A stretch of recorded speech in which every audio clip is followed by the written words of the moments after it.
Hi everyone, నేను గీత. ఇవాళ topic వచ్చేసరికి భర్త భార్య దగ్గర చెప్పకూడని విషయాలేంటి, భార్య భర్త దగ్గర అనకూడని మాటలేంటి.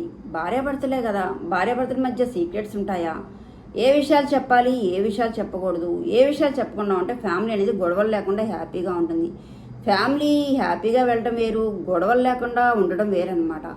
ఏ విషయాలు చెప్పకుండా ఉంటే హ్యాపీగా గొడవలు లేకుండా ఫ్యామిలీ మూవ్ అవుతుంది. ఇవన్నీ నేను చెప్తాను, ఫాలో అవ్వండి. Okay, yes. ఎవరికైనా సరే నా భర్తే కదా, నా భార్య కదా అని చెప్పేసి చాలామంది అనకూడని మాటలు అనేసుకుంటారు, చెప్పకూడని మాటలు కూడా కొన్ని చెప్పేస్తూ ఉంటారనమాట. దీనివలన ఫ్యామిలీలో తప్పదు ఉంటారు, కానీ గొడవలతో ఉంటారనమాట.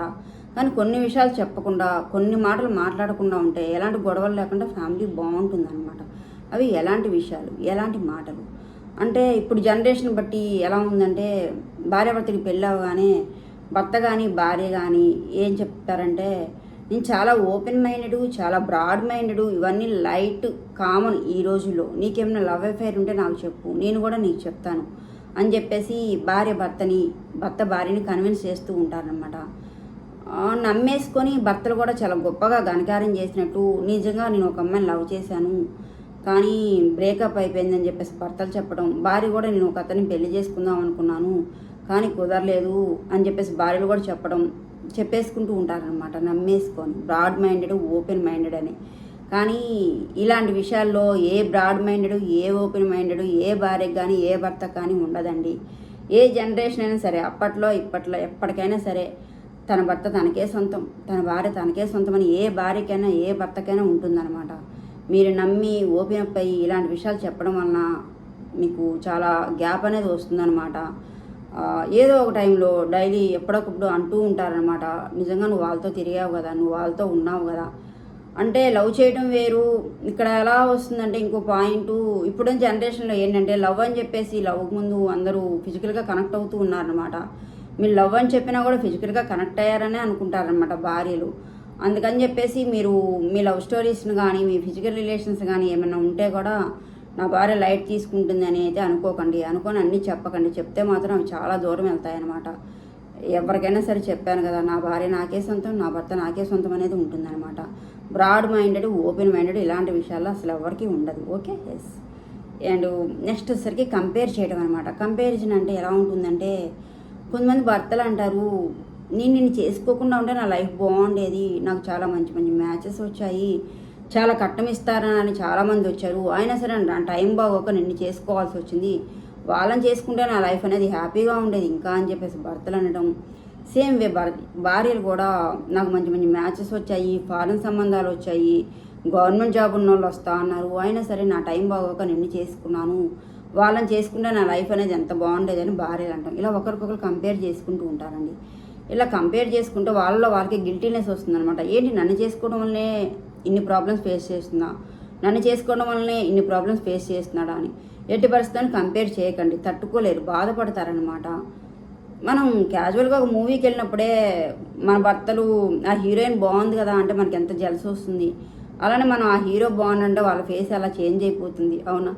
అంత చిన్న చిన్న వాటికి మనకు అలా ఉన్నప్పుడు, నేను వాళ్ళని చేసుకుంటే నా లైఫ్ బాగుండేది, వీళ్ళని చేసుకుంటే నా లైఫ్ బాగుండేది అని అలాంటి మాటలు మాట్లాడటం వలన ఎక్కువ గిల్టీనెస్ అనేది ఇద్దరిలో ఉంటుందండి, ఎక్కువ డిస్టెన్స్ అనేది వస్తుంది అనమాట. అందుకని కంపేర్ చేసుకోవడం ఆపేసేయండి. Okay, yes. నెక్స్ట్ వచ్చేసరికి పేరెంట్స్ని బ్లేమ్ చేయటం అనమాట. అంటే ఇది భార్య తరపు పేరెంట్స్ అయినా సరే, భర్త తరపు పేరెంట్స్ అయినా సరే, ఎవరైనా సరే ఒకరినొకరు పేరెంట్స్ని బ్లేమ్ చేసుకోవద్దండి. భర్తలు అంటారు, ఏంటి మీ అమ్మ నాన్నల పెంపకం, అసలు ఇంట్లో పనులు రావా నీకు, ఏ పనులు రావు, ఇలానైనా నిన్ను పెంచేది అని చెప్పేసి భర్తలు అనటం. భార్యలు వచ్చేసరికి, మీ అమ్మ నాన్న నిన్ను ఎలా పెంచారు, అసలు కుటుంబాన్ని ఎలా డీల్ చేయాలో నీకు తెలీదా అని చెప్పేసి భార్యలు అనటము. ఇలాంటివన్నీ ఇల్లు గొడవడి వాళ్ళ పేరెంట్స్ని వీళ్ళ పేరెంట్స్ని వాళ్ళు ఎక్కువ బ్లేమ్ చేసుకుంటూ ఉంటారండి. ఇది చాలా అంటే చాలా రాంగ్ అనమాట. పేరెంట్స్ అనేది భార్యకైనా భర్తకైనా ఎవరికైనా సరే సేమ్ ఉంటుందండి. ఏ పేరెంట్స్ని అన్నా కూడా ఎవరు తట్టుకోలేరనమాట. కొంతమంది ఏంటంటే గొడవలు ఎక్కువైపోయి, ఎందుకు ఇలా మా పేరెంట్స్ని అంటుందని చెప్పి సైలెంట్గా ఉన్నా కూడా పాపం వాళ్ళ జీన్స్ అనేది లోపల బాధపడుతుందండి. మన అమ్మ నాన్న అంటేనే ఏమీ అనలేక ఏడుస్తాం, ఏంటి మా అమ్మని ఇలా అంటున్నాడని.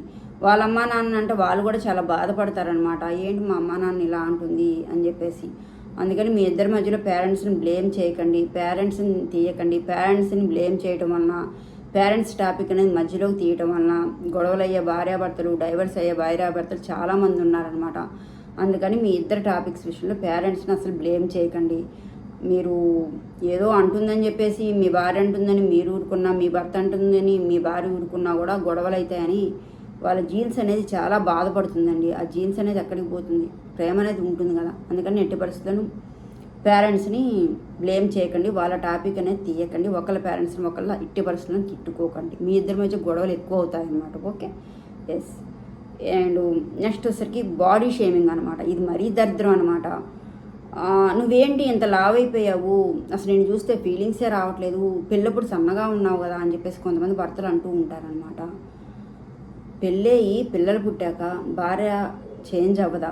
ఏజ్ వైజ్గా కానీ, తనకున్న గైనకాలజికల్ ప్రాబ్లమ్స్ వలన కానీ, సిఎస్ల వలన కానివ్వండి, హెల్త్ ఇష్యూస్ వలన కానివ్వండి, థైరాయిడ్, పీసీఓడి ఇలా చాలా వస్తూ ఉంటాయన్నమాట. లేడీస్కి చేంజ్ అవ్వకుండా ఎలా ఉంటారు? అవుతారు కదా. నువ్వు ఎంత లావ్ అయిపోయావు, నిన్ను చూస్తే ఫీలింగ్స్ రావట్లేదు, ఇలాంటి బాడీ షేమింగ్ మాటలు అసలు మాట్లాడకండి. అండ్ లేడీస్ కూడా పోనీ మీరు ఏమైనా మహేష్ బాబులా ఉంటారా? మీరు చేంజ్ అవుతారు కదా. ఎవరైనా చేంజ్ అవుతారనమాట మ్యారేజ్ అయ్యాక, అంతేగాని పెళ్ళప్పుడులాగా ఎవరు ఉండరు. కొంతమంది భార్యలు తక్కువ అనమాట, నువ్వు చాలా లావ్ అయిపోతున్నావు, నీ కూడా పొట్టో చేసినని ఏదో సంథింగ్ అంటూ ఉంటారని. ఎట్టి పరిస్థితుల్లోనూ ఒకరికొకరు బాడీ షేమింగ్ అనేది అస్సలు చేసుకోకండి. బాడీ షేమింగ్ వల్ల వాళ్ళ సెల్ఫ్ కాన్ఫిడెన్స్ పోతుందనమాట. కొంతమంది భార్యలు ఏంటంటే, నా భర్తకి నేనంటే చాలా ఇష్టం, నా భర్త మనసులో నేను తప్ప ఎవరు లేరని అంటూ ఉంటారండి. మనసు వేరు, అట్రాక్షన్ వేరనమాట. అట్రాక్షన్స్ అలా వెళ్ళిపోతాయన్నమాట. వాళ్ళకి కంట్రోల్ చేసుకోవాలంటే ఇప్పుడు పిల్లల్ని చూసుకొని, అత్తమామలు చూసుకొని, ఇల్లు చూసుకొని, హౌస్ని చూసుకొని, అండ్ బిజినెస్లు చేసుకునే లేడీస్ ఉంటే బిజినెస్లు చూసుకొని, అండ్ వర్కింగ్ ఉమెన్స్ అయితే వర్క్ చేసుకుంటూ, ఇన్ని బ్యాలెన్స్ చేసుకుంటూ లేడీస్ ఇంకా స్లిమ్గా ఉండాలి, పెళ్ళప్పుడు ఎలా ఉండాలి అంటే ఎలా ఉంటారండి? ఎవరు ఉండరు కదా. అది అర్థం చేసుకోండి. అర్థం చేసుకుని బాడీ షేమింగ్ అనేది చేయకుండా ఉండండి. ఓకే, ఇన్ని వాటి మీద లేడీస్కి మెయింటైన్ చేయాలంటే కుదరదనమాట. కొంచెం బాడీ అనేది చేంజ్ అనేది వస్తుందన్నమాట. నేను చూస్తే ఫీలింగ్స్ రావట్లేదు, వేరే వాళ్ళు బాగున్నారు, ఇలాంటి బాడీ షేమింగ్ మాటలు అస్సలు మాట్లాడకండి. వాళ్ళ సెల్ఫ్ కాన్ఫిడెన్స్ అనేది పోతుందన్నమాట. భార్యలు కానీ, భార్యల భర్తలు కానీ బాడీ షేమింగ్ గురించి అస్సలు మాట్లాడుకోకండి. Okay, yes. అండ్ ఫైనల్లీ ఫ్రస్ట్రేషన్లో ఉన్నప్పుడు అనమాట, అంటే కోపంగా ఉన్నప్పుడు ఏమవుతుందంటే, అంటే భర్తలు బయటికి వెళ్ళి ఆఫీస్కి వెళ్ళి నైట్ ఇంటికి రావడమే కొంతమంది భార్యలు అనమాట. అసలు మీ అమ్మాయి వాళ్ళు ఇలా చేసింది, మీ నాన్న ఇలా మాట్లాడినాడు, పిల్లలు ఇంత అల్లరి చేశారు, రావడమే చెప్పేస్తూ ఉంటారనమాట. కొంచెం గ్యాప్ ఇవ్వండి, వాళ్ళు అలసిపోయి వచ్చారు కదా, వర్క్ చేసి వచ్చారు కదా. రావడమే చెప్పకండి. అలా రావడం చెప్పడం వల్ల ఎక్కువ ఇరిటేట్ అవుతారు, మీ మీద చికాకు వస్తుంది అనమాట వాళ్ళకి. అందుకని కొంచెం టైం తీసుకొని చెప్పండి. రావడం కంప్లైంట్స్ అనేవి చేయకండి. ఓకే. అండ్ భర్తలు కూడా అంతే అండి. భార్యలు ఇంట్లో అలసిపోయి ఉంటారు, ఇంట్లో పనంతా చూసుకుంటారు, అత్తమామను చూసుకుంటారు, బిజినెస్లు చేసుకొని, జాబులు చేసుకొని వాళ్ళు అలసిపోయి వస్తారనమాట. వాళ్ళని చూసేసి ఏంటి ఇలా ఉన్నావు, కొంచెం ఫ్రెష్గా ఉండొచ్చు కదా, కొంచెం నీట్గా తయారవ్వచ్చు కదా, ఇలా కూడా అంటూ ఉంటారనమాట. వాళ్ళకు కూడా టైం ఇవ్వండి. రావడం అంటే వాళ్ళకు కూడా తీసుకొస్తుంది అనమాట. నేను ఇంత కష్టపడి వచ్చాను కదా, ఏంటి అర్థం చేసుకోకుండా ఇలా మాట్లాడుతున్నాడు అని చెప్పేసి. ఇద్దరు బాగా వర్క్ చేసుకొని అలసిపోయి ఉన్నప్పుడు ఇలాంటి మాటలు మాట్లాడుకోకండి. ఇవి చాలా సింపుల్ అండి ఈ 5 పాయింట్స్.